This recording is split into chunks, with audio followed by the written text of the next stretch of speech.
Hi and welcome to another episode of Unlocking Digital Workplace Opportunities in 2023, when we unravel some of the most intriguing themes and topics that have been disrupting the digital workplace industry.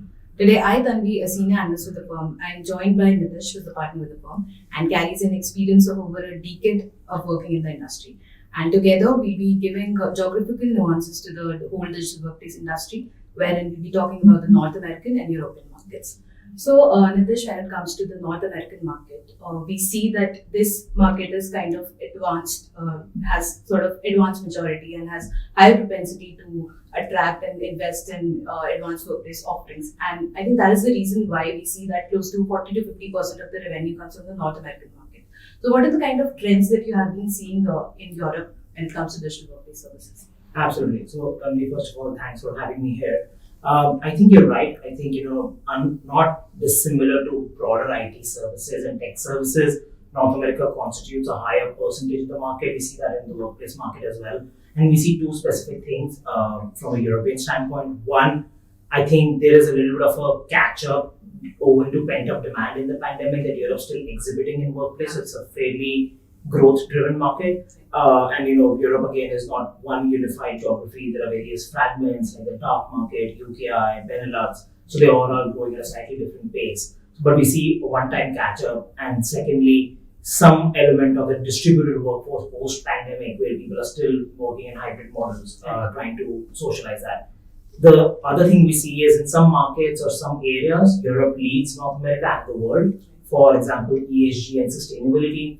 Europe's always been very socially driven, so we see a lot of investments in OPEX-driven models or light asset models like devices as a service. We are also seeing investments in increasing the retirement age of devices, for instance, and being more mindful about the circular economy. Right. Thank you for your great insights on the European market, Nitish.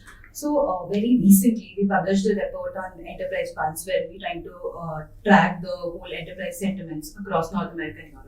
And in that report, we found out that somewhat enterprises are highly dissatisfied with the kind of services that are being provisioned by the service provider, which kind of indicates that there is a gap between the promised milestone and what gets delivered. So, when it comes to Europe, what are the kind of trends that we're seeing amongst enterprises? If you could elaborate a little on that. Yeah, and I think the Enterprise Pulse is a great data set because you talk to buyers directly and it's a great voice of customer. I think in Europe, we see slightly higher satisfaction with the workplace services partners. I think the primary reason is that, again, some parts of Europe have a higher maturity versus others, and some of them which are at a lower maturity are now using the learnings from North America, from other markets, and providers are bringing those established best practices to the region. So, they're using more mature versions of some of these technologies. I think the second thing we see is where do these enterprises want their providers to do more? We see client management and value-added innovation as two areas where they'd like people to do more. So on value-added innovation, I think it's a function of new constructs, bringing in sustainability. And I think specifically on talent management, we see, because Europe's fragmented, people want partners to mirror their own cultural nuances. So the ability to talk their own language, cultural context, be available in market. So those are two areas where they expect more from their partners. Absolutely. And I totally agree to that. I think value-added innovation and strategic plan, these are something that the North American market is also dealing with.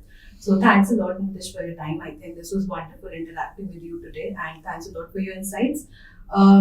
Thanks to our audience as well for joining us. And let's stay tuned for the next episode of Unlocking Digital Workplace Opportunities. Thank you.